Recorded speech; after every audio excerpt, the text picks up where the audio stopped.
And there is a live look at Marvis Frazier, who has just entered the ring here in the Glens Civic Center. The record 16-1 with 7 knockouts. There are the vital statistics on the young man who is attempting to continue his father's legacy in the sport.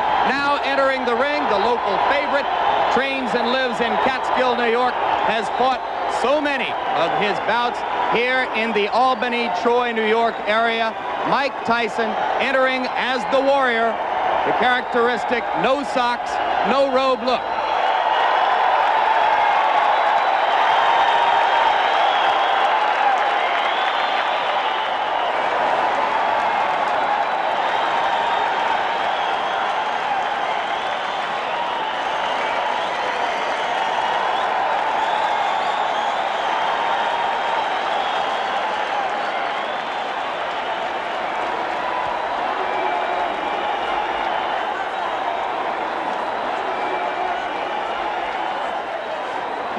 Joined by our ABC Sports boxing expert, Alex Wallow.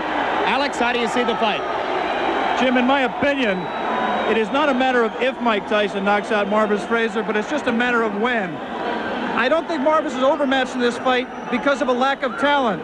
Since being knocked out by Larry Holmes, he has reestablished himself as a heavyweight to be contended with wins, as we saw earlier, over the likes of Quick Tillis and Bone Crusher Smith. He can fight.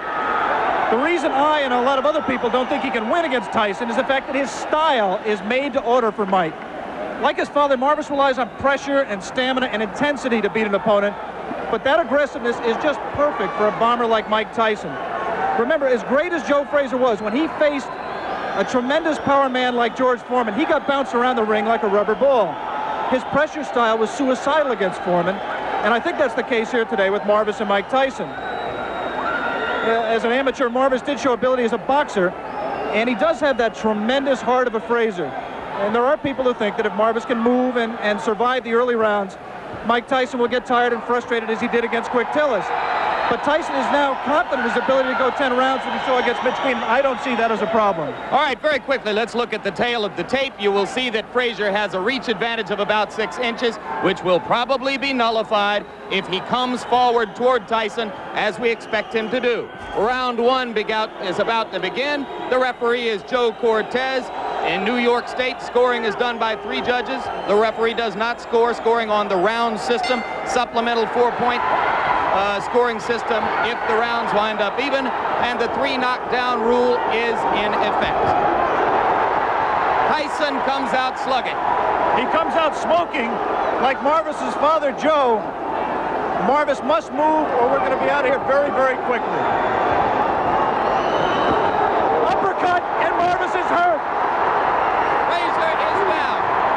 Joe Cortez moves in to have a look, and he's going to stop the fight. It did not last 20 seconds. Tyson goes over to take a look at Marvis Frazier, obviously quite concerned. A terrific uppercut. The same punch with which Tyson knocked out Jesse Ferguson the first time you saw him here on ABC Sports. Watch the uppercut, the right uppercut. We're going to show it to you in just a moment. Right now, there is Jim Jacobs, yes. Manager of Mike Tyson talking to him. 30-second knockout sensation. Watch the right hand of Mike Tyson. Marvis in the corner and trap. There it was. Just clipped him right on the chin. The left was unnecessary. Marvis is badly hurt at this point. Uppercut again. And there, Marvis is out on his feet. Everything after this is just incidental. The Frazier camp had expressed confidence before the bout.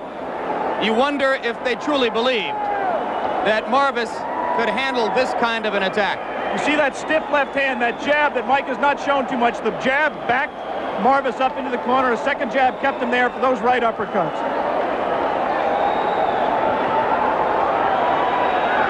There will continue to be skepticism in some quarters regarding Tyson's stamina, his ability to take a punch, his technique in the ring. But with each succeeding bout, any skepticism about his punching power has to evaporate.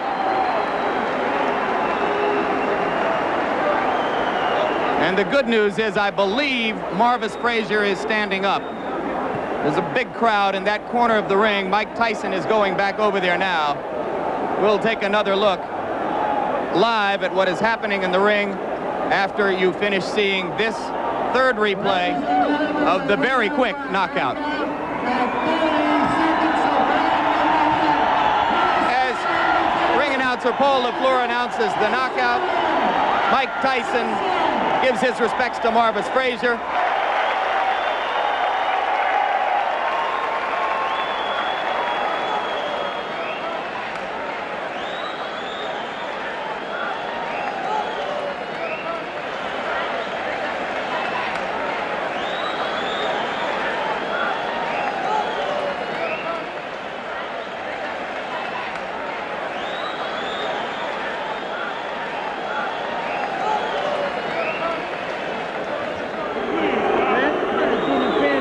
Michael, give me first your reaction to the fight.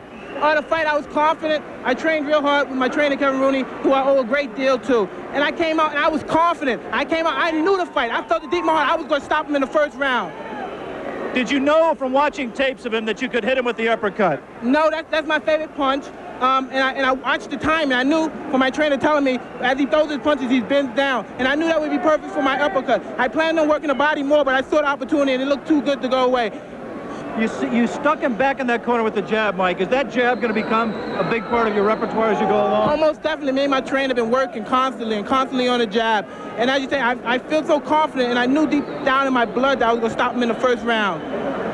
You said that you feel fear before a fight. Did you have any fear for this fight, and how do you deal with that fear? Well, I use the fear to reflect it on my opponent, because fear I use as my friend. It's my friend. If I don't have it, I don't fight. In your mind, if your managers Jim Jacobs and Bill Caton and your trainer Kevin Rooney came to you and said, Mike, we think you're ready for a title shot tomorrow, would you agree with them at this point? Most definitely. Anytime if my manager and my trainers feel that I'm confident and they're willing to put me in the title and they're sure I could beat the champion, I'm sure I could beat them also. Of the three champions, who would you like to fight and why? I'd fight anybody my trainer put me in with, because I'm confident I could beat any fighter in the world. What do you think of the three champions? They're all good fighters, because you have to be a good fighter. You can't take nothing away from them to become the champion. But I'm confident, I'm ready, and I'm ready when my trainer tells me. Good, Michael. Let's take a look at the replay of the knockout. We can almost play the entire fight in slow-mo. Here you're putting it back in the corner. There's the jab flicking out. Again the jab. And here comes the uppercut. Watch, look, everything's precise. I watched his hand come up. Watch him come down. As soon as he come down, boom! Look at that. Watch him come down. I knew he would come down. Get ready to say boom again, Michael. All right, boom. Look, and now look. Boom, come on. Boom, again. I'm going to hit him one more time. I like to hit him. Missed with that one, I would have killed. What can I say? What can I say? That's all she wrote. Missed with that one. Kevin Rooney, Mike Tyson's trainer. What do you go back in the gym when he gives such a perfect performance? How can you tell him he's got to improve? Well, I'm going to tell him that he could have went to the body a little bit more. You know, at 30 seconds, it's hard to get any criticism, but he could have worked the body a little bit more. Tremendous uppercut. He looked sensational, Kevin. Congratulations to you. Thank you very much. He's ready. He's ready to fight anybody in the world. Let me talk to Jim Jacobs, the co-manager of Mike Tyson. Jim, first of all, quickly, is a Larry Holmes fight in the works as Mike's fight later this year? Oh, most definitely. It's a fight that when we meet with Larry and his people, we're going to work out the terms and conditions. That will be Tuesday of this week? Well, in the middle of the week, we're going to meet with him, yes, and it's something that we will work out for the future. Absolutely. Congratulations on a sensational showing by your fighter. Oh, thanks Jim. very much. Now let's go back down to Jim Lampley at ringside. Alex, the second defeat of Marvis Frazier's career, both of them one-round knockouts, one at the hands of a man who was heavyweight champion at that time. Now this one at the hands of a man who many believe will soon be a heavyweight champion.